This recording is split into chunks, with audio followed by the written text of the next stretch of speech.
Good evening, everyone. I would like to call meeting to an order. Grimsby is situated on treaty land. The land is steeped in the rich history of the First Nations, such as the Haudenosaunee, the Haudenosaunee, the Anishinaabe, including the Mississaugas of the Credit First Nation. There are many First Nations, Métis, and Inuit people from across Turtle Island that live and work in Niagara today. The regional municipality of Grimsby in Niagara stands with all Indigenous people, past and present, in promoting the wise stewardship of the lands on which we live. Are there any disclosures of pecuniary or non-pecuniary interest? Okay, seeing none, we have the approval of the agenda. Can I please get a mover and a seconder to approve the agenda? Okay, moved by Councillor DeFlavio, seconded by Member Laird. Resolved that the May 28th, 2024 Community Services agenda be approved. All in favor? Okay, that's carried. Receipt of the previous minutes. Can I get a mover and a seconder to receive the previous minutes? Okay, moved by Councillor Howe and seconded by Councillor DeFlavio. Resolved that the following minutes be received. Mayor's Youth Advisory Committee, April 30th, 2024. Culture Advisory Committee, May 2nd, 2024. Grimsby Green Advisory Committee, May 15th, 2024. And Age Friendly Advisory Committee, May 21st, 2024. All in favor? Okay, that's carried. We do not have any delegations today. Moving on to consent report 7.1. Can I please get a mover and a seconder to approve the consent report? Oh, actually, am I reading that? No. Oh, yeah. Mover and seconder for that. Yes. Okay. So can I get a mover and a seconder for the approval of the consent report? Okay. Moved by Member Breather, seconded by Councillor Howe. Resolved that the Community Services Committee hereby approves the following item and that the consent item be approved on the recommendation as contained therein. That report DC 2427, Peach Bud and Triathlons Road Use, dated May 28, 2024, be received. And 2, that Council approve the use of town roadways for the Peach Bud Race, Niagara Triathlon, and Women's Triathlon races held June 25th, July 21st, and August 10th and 11th, respectively, subject to the issuance of valid permits and notification of the Niagara Region, Niagara Regional Police, and EMS. All in favor? It's carried. Moving on to 8.1, discussion reports. We have report DCS 2426, naming of municipal buildings and parks policy. Can I get a mover and a seconder to get this item on the floor for discussion? Okay, moved by Member Laird moved by Member Bennett, seconded by Councillor DeFlavio. And Sarah, if you could please get us started. Thank you, through the chair. So the purpose of this was just to update the policy. We did have a previous version, which is in Appendix B for you. I'm not entirely sure. It was around 2011, or at least 2011, since it was has been used and just needed some updating and some additional content. So we did update a new policy, and hopefully it's fairly straightforward. So happy to answer any questions on that. I will just flag that it wouldn't include a specific sort of sponsorship campaign that we would do for a facility, i.e. the Peach King Center. In its entirety. However, we would still use the principles to guide some of that discussion and decision making as well. Happy to answer any questions if there are any. Since there are no other discussions, I will ask my question. I'm just wondering if there's any chance of the public having an opportunity if there is a building to be named, whether they have an opportunity after the fact to express displeasure if that's the case. Is that something that we could possibly work into the policy? Through the chair, so I suppose you could do a notification period. I would say typically where I think we'd maybe see that come into play is it would be a report that staff would generate. So there would be an opportunity if people were aware of it that way, at least to attend a committee meeting or voice concern over something like that. Versus, I mean, I guess you could do more of an engagement campaign if that's what you were thinking. But I would say typically it'd be more through the staff report if they would have that opportunity to express concern over it that way. Thank you, Sarah. I think that's a fair way of doing it. I just don't want to pop it on anybody and then them later have issues with it. So that's great. So Seeing as there are no more questions, resolve that report DCS 2426, Name of Municipal Buildings and Parks Policy Report, dated May 28th, 2024, be received, and one, that the Community Services Committee recommend that council approve the policy. All in favor? Okay, that's carried. 8.2, we have report DCS 2428, Community Services Department Information Update for May 2024. Can I get a mover and a seconder to get this item on the floor for discussion? Okay, moved by Member Laird, seconded by Member Ruther. And Sarah, if you could get us started on this as well. Thank you, through the chair. So I'll just run through a few of the items quickly, and then again, happy to answer any questions if there are any or comments.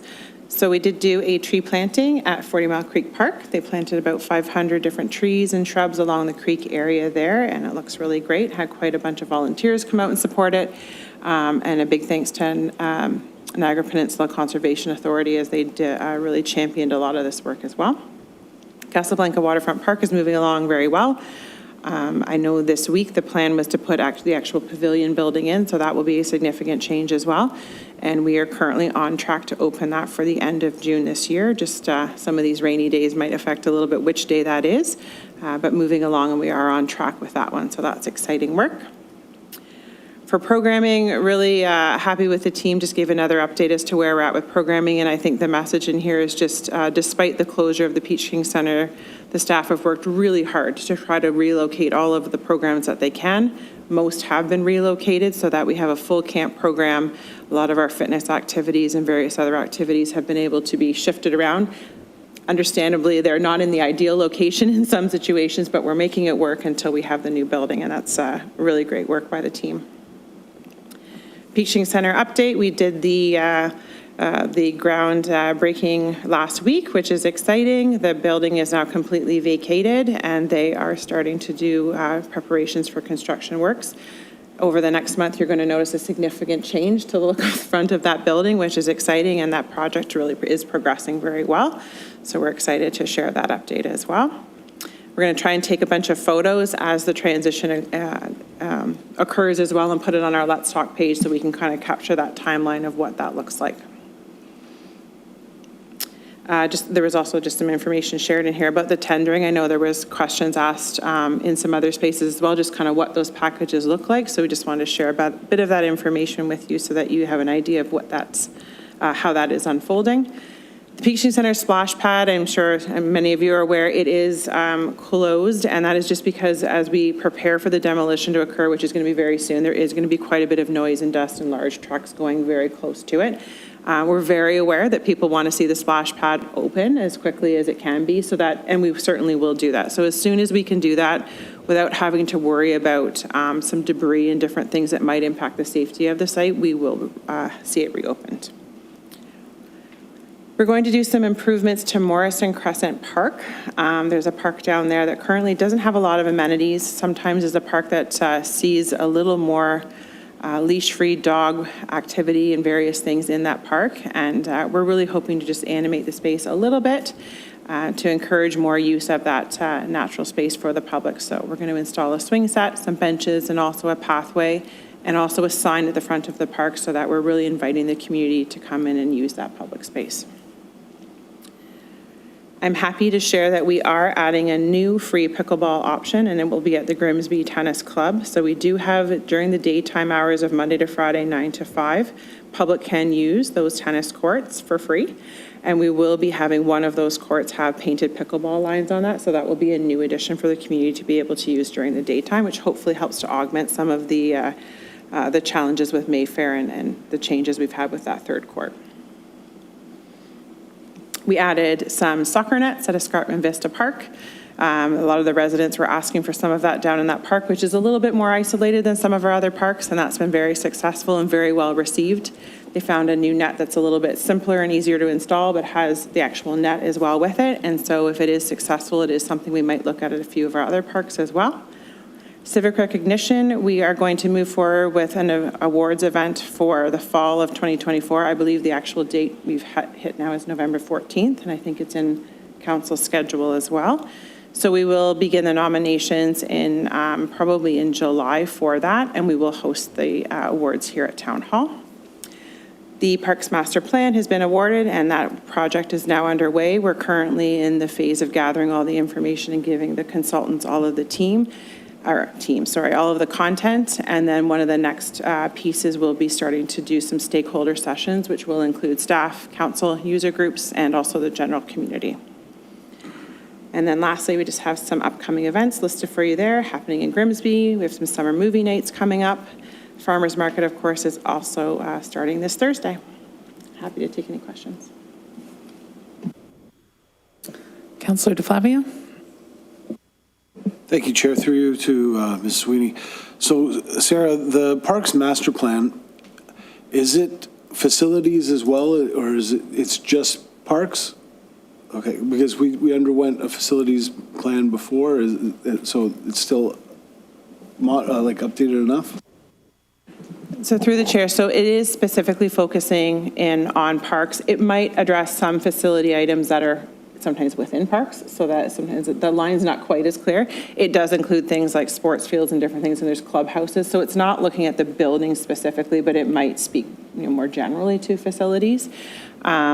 We probably will later on do more of a really focused work on facilities as well, but we have done some of those works in different pieces. So we did building condition assessments last year, for example, energy audits and some of those different things, but an actual really detailed analysis of facility usage might be something we look at probably more once we got the new Peach King Center up and running and we reevaluated at that time. But for now, we're primarily using the recommendations that were in the Parks, Recreation, and Culture Master Plan as a whole. So the difficulty was when we did the Parks, Recreation, and Culture Master Plan, it was a lot of content, so it really kind of kept it a little bit of a more of a 5,000 feet view, right? This way, the Parks Master Plan kind of digs down a little bit deeper and really looks into some more of the specifics of what we want to do, and a lot of things have changed in the last 5 years as well.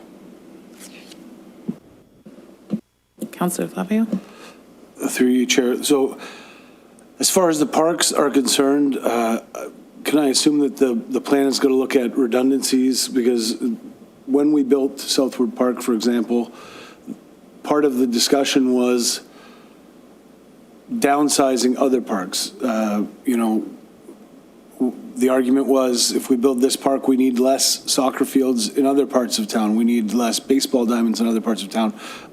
Is all of that going to be part of this evaluation, a needs sort of evaluation as well, besides the sites themselves? Through the chair, yes. So we will be looking at things like outdoor sports fields, outdoor amenities. That is a part of this study. So looking at what the current usage, what the anticipated trend is going to be, and what makes most sense.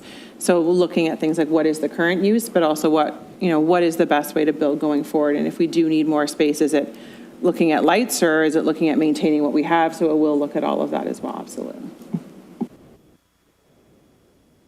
Do you have any other questions? No? Okay, so I have a few. With Morrison Park, as you know, I live right around that area. It's beautiful. I do bring my kids to swim there in the summer.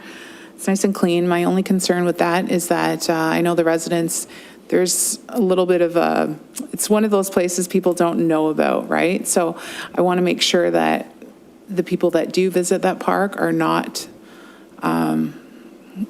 stepping on the toes of the people that live there as far as being, picking up poop after their dogs and not leaving garbage and stuff like that. So I'm wondering if we could even have, I think you had said you're going to post some signs as well, right? But if we can even have staff there for a few days or something, just checking in a little bit more to make sure that the rules are being followed and people know, to respect the area. That's my one concern. With pickleball, I've had quite a few people that have messaged me about concerns about that they feel that because it's, paid by the taxpayer, they're concerned that the organization is being taken over, the courts. So I did have some conversations with those that are involved in pickleball when we were at the groundbreaking, and they were very receptive as far as I had suggested maybe we can do some, community events or something just to get people out and realize that it's kind of a partnership, and they were all for that. So I think that would be a good way to go. And I do love the fact that you're adding that pickleball court at the tennis club, because that one court is usually pretty available, right? So pickleball seems to be the thing, so it's great. So thank you. Yep, go ahead. Through the chair, just to comment that, I mean, one of the things we might be learning through this, and we knew this when we built the 4 pickleball courses, we may need to look at other ways to provide even more. And that's a good problem in a lot of ways. So we've started with the tennis club. There might be some other neighborhood parks we can look at it as well. We're treading a little carefully with that because sometimes the noise of pickleball near homes is a little tricky, so we do want to be thoughtful to that. But our plan is to monitor it throughout the year and see how it goes, and then come back with more recommendations as to what we can do. And hopefully we can strike that balance, right, for the use of the courts. But as you said, I know the association they really do want to work with the community. They want to support the community. I think they're happy to run some events and activities and really want to, support as many people in the community that want to be a part of the club as well. So I think we can do a lot of great work with them. One thing I just wanted to add is that I know that they had a tournament that they had scheduled last weekend, and that's the time that people want to bring their kids out. So just being mindful of not booking too many of those tournaments on a Saturday would probably keep the peace. So just a suggestion. Member Bennett?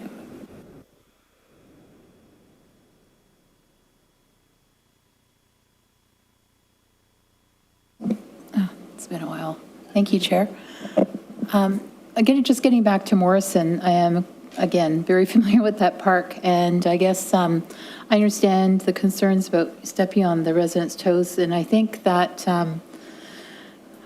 is a good point. I also feel when I go there to swim, I get a lot of dirty looks from the residents, like, what are you doing here? And we live here, and it's a public park. There's very little parking. Right, and there's no restroom facilities or anything. So I think, I don't know, I just feel if you're going to expand the space, there needs to be some kind of consideration because this is not a walk to park except for the people that live there. I think there has to be some consideration of parking, and because it does get very busy, just saying. And it's a two-way communication, I think, because it's not a private park for those people, but it's also, and you're right, a lot of people who don't live here don't know about it. And so it's a bit of a nice place to escape to. And it's very clean. The water's beautiful. So I'm just wondering, that might become more of an issue if you build those facilities and there's nowhere to park, and then your conflict kind of explodes a bit. Do you know what I mean? It's delicate, yep. And through the chair, I don't think our intention is to place a red beacon on it. It is more just to make sure that people who are living in that area or might be visiting on the area once in a while do feel welcomed to use the park, because it is a public space, and we do want to make sure people feel that it is a space that they can go to and enjoy.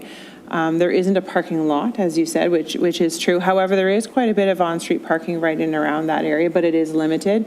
And again, sometimes it's not a bad thing if it is limited, because it does limit how many people would be visiting in that space, because certainly that park isn't intended to take on a large volume of people, and that wouldn't be our intention to promote it that way either. As I said, it's more just really the idea that for people who are in that neighborhood, that we are reminding people that they're welcome there. They are welcome to use that space.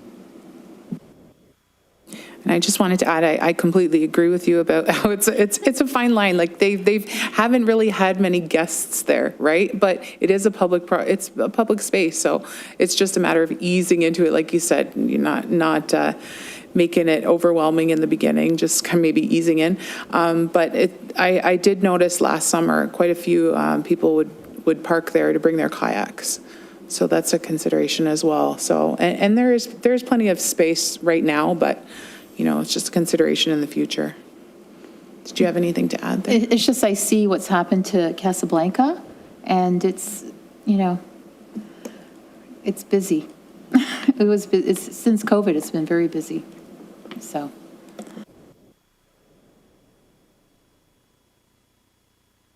Okay, so resolve that report DCS 2429 Parks Bylaw Update dated May 28, 2024 be received, and that the Community Services Committee recommend that Council approve the new 2024 Oh, sorry, I'm reading the wrong one, sorry.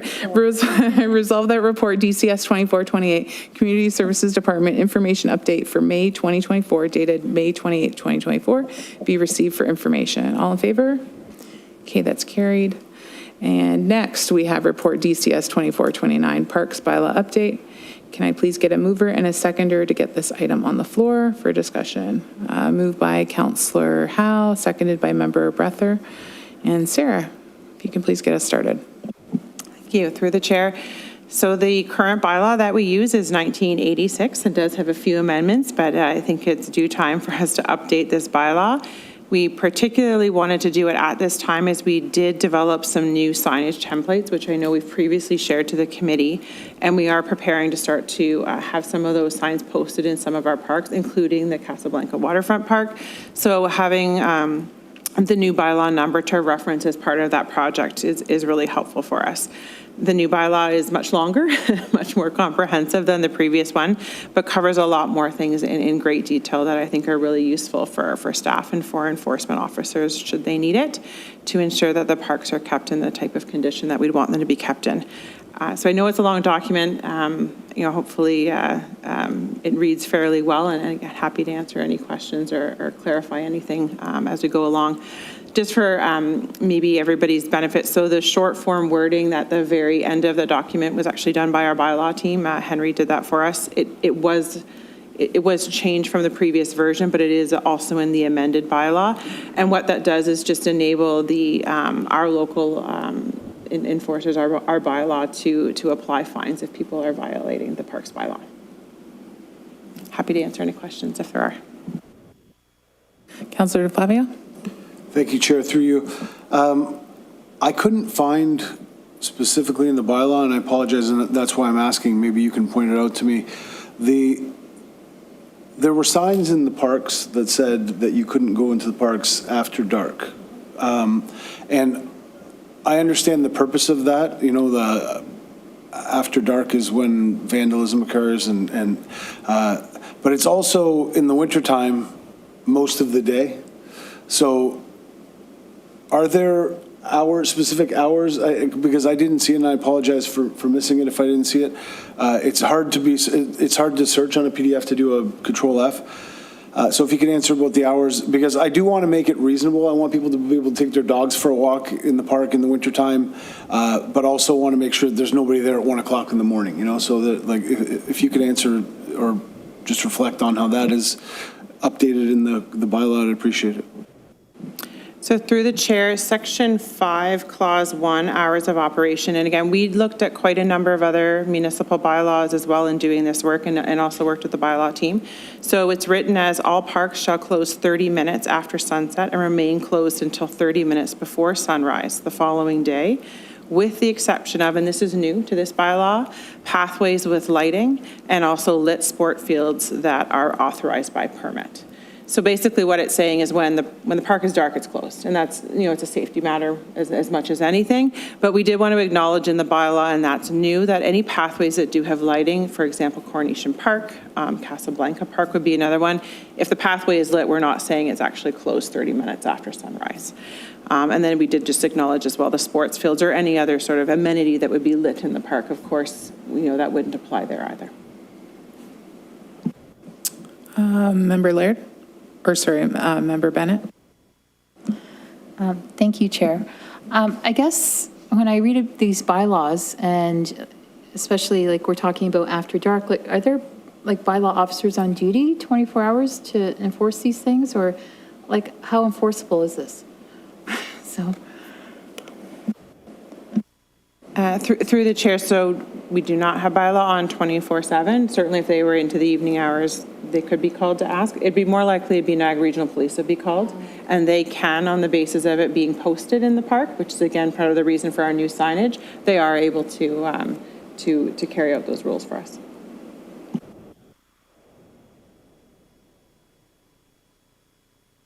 Councillor Flavia? Yeah, thank you, through you, Chair. Just to follow up, so yeah, I would prefer, like a 10 p.m. to 6 a.m. closure, or an 11 p.m. to 7 a.m. closure. that is specific hours rather than half an hour after sundown. The reason why is because we have a lot of pathways that cut through parks. So, and I know that it's a difficult one to enforce, and if people are just walking through the park, nobody's going to ticket them. But the bylaws should reflect the way the parks are actually used. And so I think of parks like Willow Park and Escarpment Vista, the one that you talked about before. There are pathways through the parks that people use to get from one street to another that are commonly used in the dark, right? So we're saying that those pathways, we're saying that it's illegal to use those pathways, and it always has been, and I know that, but that's not really the way that people use those pathways. So we either have to put lighting on those paths, which is expensive, or just acknowledge that pathways through parks are commonly used as a transportation route, as an active transportation route, and acknowledge that in the bylaw. So I would like to see that acknowledged, pathways through parks. I don't know how that would be done. Again, that would be a staff thing. I'm not an expert, but I do know how paths are used because I see them all the time. I use them myself. And a lot of those aren't lit and are used frequently.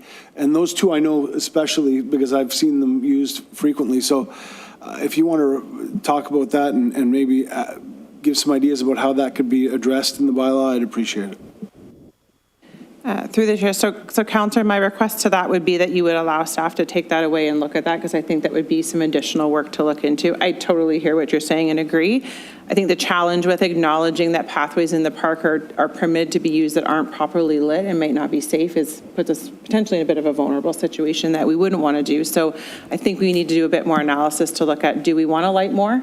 And how do we want to do that to make them safe? And we certainly can do that. As you said, I don't think you're going to find an enforcement officer that's going to ticket somebody from walking through a pathway. But we do want to discourage the use after dark, because if they're not properly lit, they're not necessarily safe, right? You're not necessarily seeing what you want to see. We don't want people on the playgrounds after dark because they're dark. So I think that's something we could take away definitely, to look at how can we promote the use of those pathways through our parks, especially in those winter hours, as you're saying, or when the daylight ends earlier, so that we can make them safe to use as well. Councillor DeFlavio. Thank you, Chair. Through you. Yeah, I'd appreciate that. And perhaps there are other municipalities that do it, and we can look at best practice. My concern is that when you make it illegal to be in a park after a certain hour, then there isn't the oversight that comes with people walking through the park. So when people are using a park, and I'm talking about during reasonable hours, 9 o'clock, 10 o'clock at night, they're going to see vandals. They're going to see people who are doing things that they're not supposed to be doing. If only people who are breaking the law go into the park, then there is nobody to stop that sort of behavior from happening. So it's kind of it's a catch-22 in that you don't want people using the park after dark, but then if you make it so that people don't use the park after dark, those kinds of activities it's much more attractive to those types of activities. So I don't know that there's not a perfect solution, but maybe we can look to find some sort of solution to that problem. And if I may, through the chair, I completely agree. And, crime prevention through environmental design principles would say much like you're saying, right? Eyes on the park is beneficial. I just think it's incumbent on us to also make sure it's safe.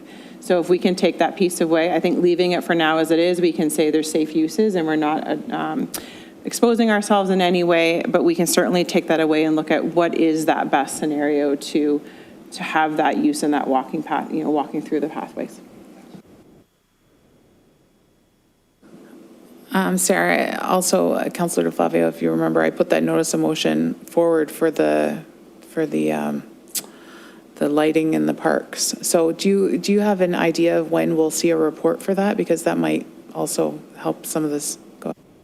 So through the chair, so that would be part of that same thing. So I'm going to aim for next month, but it will be either June or July. That's great. Okay. Councillor Howe. Thank you, through you, Chair. And Sarah, if we could just bounce through that list. I shared a list of thoughts of mine on the bylaw. So if I could start, that 5.4, it ends with, it's the only place I've seen in the whole bylaws where it refers to council.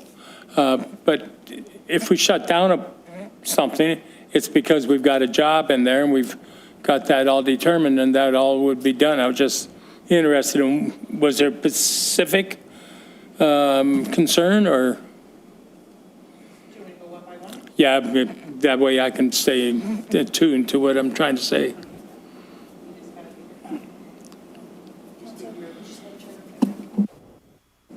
Through the chair, the only reason that that was put there is, I mean, that's a lengthy closure. And so at that point in time, the thought was just making sure council's aware and approving, acknowledging the length. So that's really the only reason that that's in there.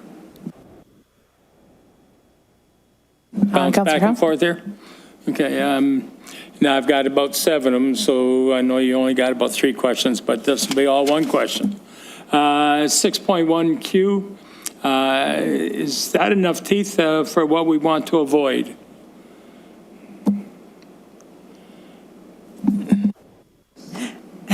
Through the chair, I believe it is. We did have bylaw review it as well with that lens from enforcement, and they felt content with it. But if you feel there's something else that should be there, happy to consider that. 7.5D, and in a couple of places in the bylaw, you mentioned no metal detector in the park, and I found it kind of, I didn't think people would be doing that, but that's not going to preclude somebody who has, let's say they've been out playing baseball or whatever, and they lose a ring or watch or whatnot, and a metal detector could be used to try to find it. They could, as long as they reached out, we're not going to, I think we're trying to avoid somebody that's just making money off of it. Yeah, through the chair, I think you're right. If you're just looking for your watch, I don't think anybody's going to bother with you. Some people, if you've ever watched them with metal detectors, will actually dig. So that would be the type of thing that we would want to avoid. So I think if you just stop by to try and look for their wedding ring or whatever you were looking for along those lines, I don't think anybody would bat an eye at that. It would be more if somebody was in there looking for, scouring and looking to maybe dig for something, then we wouldn't want metal detectors in the park. And I can imagine, and you point that out, a bunch of little divots. You think the golfer, yeah.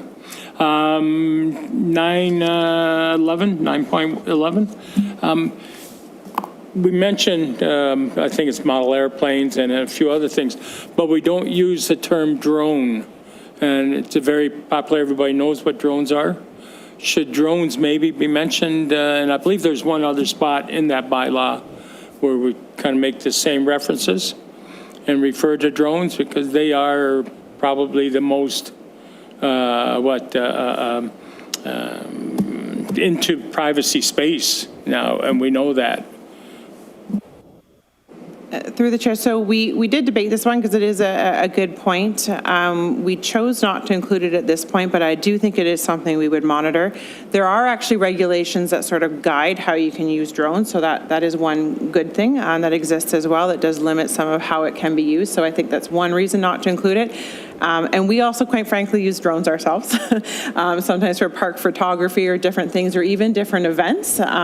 So we were hesitant to prohibit them at this time, but I do think it's definitely something to continue to monitor, and we could make some, if we think it's something we wanted to add, we could always amend it later. But as I said, right now, we are using them ourselves, and there is rules as to how they can be used and where they can be used as well. Can I keep going? Yep. So for drone usage, just to clarify, you need to have a pilot's license now, and so, yeah. And they do a lot of spying and do a lot of things that they're not supposed to do with them. 10.1B, and that has to do with bicycle riders and, coming up behind people on paths. I was up in Goderich, not last week, the weekend before, and twice, bike riders just came right up on the backside of us, and you don't hear them coming. And they were right there on our backside. And one, just as I saw him off the shoulder, said, coming through. But the other ones, there's no bells. I guess it's not something we can enforce, and you think that people that aren't so selfish, but is there something to say, or can we enforce that and make it a little bit stronger to when the bike rider's coming up, and I think everybody knows what I mean, coming up behind the person walking, and all of a sudden you got somebody right there. It's interesting. Through the chair for that one, I think the wording in the bylaw is sufficient for that. I think the piece that we can take away from that, and I agree, we've seen it with other parks, and it's something we've looked at, is how can we do design differently on these pathways that slow people down? Because a lot of times this is also speed, and really trying to educate and make people aware as well. It's amazing the number of people don't even really understand how to use a bike bell, for example. So I hear your points definitely. I think there might be some other ways we can try to tackle a bit of that, and some of that also includes design, as I said. So trying to get away from just straight pathways and even pathways that meander or do have certain obstructions or obstacles or various things that might slow somebody down when it's really not intended to be sort of a cycling thoroughfare, right? And the second last one was just, I think, just an improper word said in there. Okay, and the last one was 14.2C. We mentioned a fuel attendant. And it has to do with fueling, if you weren't able to get to it, fueling down at the shore. But do we have a fuel attendant? So through the chair, we do not currently do any of those things. Again, when you observe other people's bylaws, you see different things in there that we maybe ordinarily wouldn't use. But we decided to keep it in because, as we use our waterfronts differently and different events come along, maybe there would be a scenario where we would at some point in time have an event or an activity. So we thought there wasn't any harm in necessarily keeping it in, so that's why it is in there. But I understand it's a little odd, as it's not something we currently do, and certainly not something we would regularly do. It'd be more if there was an event or an activity where maybe we wanted to be able to manage that. And lastly, just on the fines in the bylaw, and I pointed the one out that I thought was really bad behavior of somebody, and it was the maximum fine, but with a number of other that didn't seem to be quite so as extreme as that. When I read that, and I'm going, boy, that's about as nasty as that person can be, and their maximum fine is $350. Is there, I guess, the structure for these? Well, I suppose the next question is, when we do have fines like this, what's our recovery level like for getting paid for the fines when we issue them? Through the chair, that I would not know. I would need to speak with bylaw. I couldn't tell you with certainty, so I would hesitate to guess at that. However, I think your point is well taken. So Councillor Howe's referring to the short form wording schedule, and the clause he's referring to is, it says, engage in riotous, boisterous, violent, threatening, indecent, or illegal activity in the park. And the set fine for it was $250. So there's 3 different fine rates that are in the short form wording, which you probably mostly observed is $150, $250, or $350. And I believe what you were suggesting was to make it the maximum fine of the $350. And I did speak with bylaw, and they were in support of that. So we're happy to make that friendly amendment because I do agree that that type of activity would be something we would want to, perhaps set the highest fine to, especially when it says illegal activities or things like that. Thank you very much. Sarah, I would just like to comment as well about the fine for photos in change rooms. I think that's an important one, and I think that one happens quite often, whether, it could just be kids playing around, but then there's kids changing in the background. There's a lot of privacy issues, and obviously it could also be a charge for pornography as well. So I don't know if we can have some kind of more just education on that or something, or more signage, because it's something that is important, especially for minors, protecting them. So if you could comment on some ideas, that'd be great. Through you, Chair, yeah, happy to take that away and increase some signage. I don't disagree. It's something that we have to, I think sometimes people at times are doing it not maybe being thoughtful to how others might feel about that in a public space. So we can certainly look at increasing some signage in some of those areas to make people aware of why they shouldn't be doing that. Yes, that'd be great. I notice even with my daughter's hockey teams, like throughout her teams now, it seems to be an issue that we always have to deal with girls. And I'm sure it happens with boys as well, but girls, it seems to be the norm to bring in a phone into the change room. And yeah, so if we could hammer that down, that would be great. Okay, are there any other questions? No. All right. Resolved. The report DCS 2429 Parks Bylaw Update dated May 28, 2024 be received, and that the Community Services Committee recommend that Council approve the new 2024 Parks Bylaw and rescind Bylaw 8632 and the related amendments. All in favor? That's carried. There's no correspondence. Moving on to 10.1 other business. Non-core, we have non-core asset management plan update. And Sarah? Thank you, Chair. So this just to give you a quick update. This is something that's going to go to council, but affects a multitude of departments. So we just wanted to circulate a quick memorandum.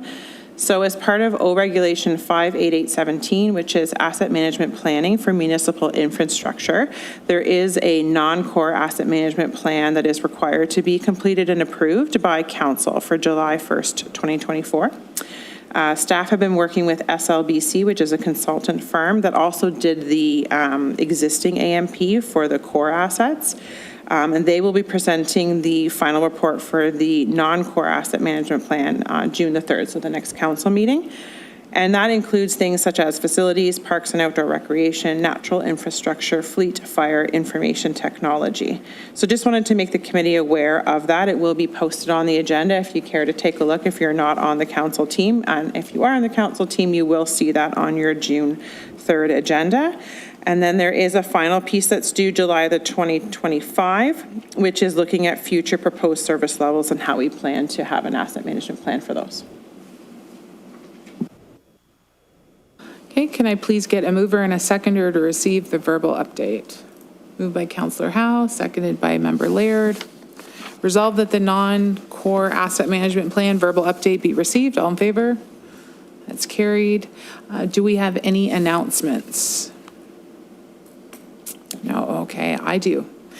Let me just pull it right up here. It's in regards to the lemonade